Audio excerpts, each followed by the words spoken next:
Keuntungan Saudi Aramco hampir sama dengan APBN Indonesia, sekitar 1.600 triliun rupiah atau sekitar 120 billion dolar per tahunnya. Keuntungan Apple Incorporated sepertiga APBN Indonesia, yaitu sekitar 750 triliun rupiah atau sekitar 50 billion dolar. Sales atau penjualan per tahun Aramco 360 billion dolar atau 5.100 triliun rupiah. BUMN Indonesia itu asetnya katanya 5.000 triliun rupiah, yang biasa kalau pebisnis punya prinsip dagang harusnya omsetnya 1:1 dengan asetnya. Ini kalau perusahaan swasta loh yang kita bandingkan, dan yang kelola oleh profesional yang tidak bercampur dengan tim ses pilpres untuk dapat hadiah jadi anggota komisaris. Juga balas jasa pendukung tim hore pejabat berkuasa menduduki jabatan untuk hadiah. Nggak ada yang begituan. Kalau benar dikelola, maka saya yakin BUMN ini bisa juga 5.000 triliun rupiah omsetnya dan tidak jago kandang tentunya,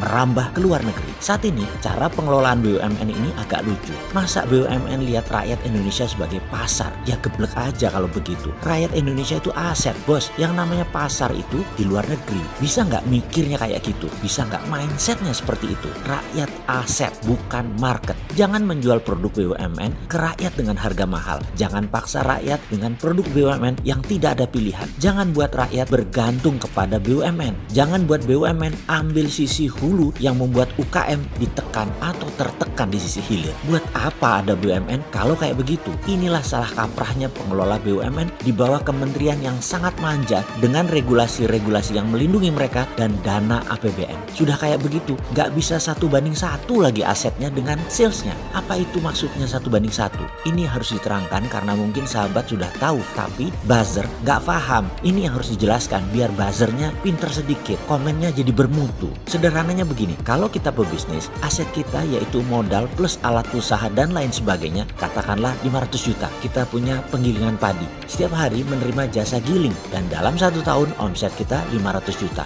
Profit kita bersih 20% atau sekitar 100 juta rupiah. Itu adalah nilai wajar biasa dan itu bisnis seperti biasa. Kalau bisnis bagus, itu sewaktu pengelolaan harus masuk rumus 1, 2, 3. Masuk 1 katakanlah 1 miliar, tahun kedua harus jadi 3 miliar. Yang naik 3 kali lipat itu biasanya 1 asetnya, 2 penjualannya, atau profitnya. Yang terbaik adalah omsetnya 3 kali naik dari asetnya, modal dalam hal ini. Itulah bisnis bagus yang masuk dalam rumus 1, 2, 3. Kalau masuk 1 dalam setahun omsetnya 1, itu wayahe. Ya harusnya dapat, itu standar. Jadi kalau BUMN asetnya 5.000 triliun, omsetnya juga harus 5.000 triliun. Dan kalau untungnya 20%, ada 1.000 triliun untung BUMN dan ini akan menolong APBN. Sekarang berapa setoran APBN dari BUMN? Wis repot Eki kalau ditanya begini. Wis ruwet sudah, gemeter yang ditanya begini para pejabatnya. Kalau punya hati sih, wis kelihatan sudah asli nih. Jadi bagaimana ke depan ini BUMN? Mana nih sudah setahun jabat, sudah berapa banyak setoran APBN ke BUMN? Loh, kok APBN setor ke BUMN ya? Bukan harusnya sebaliknya,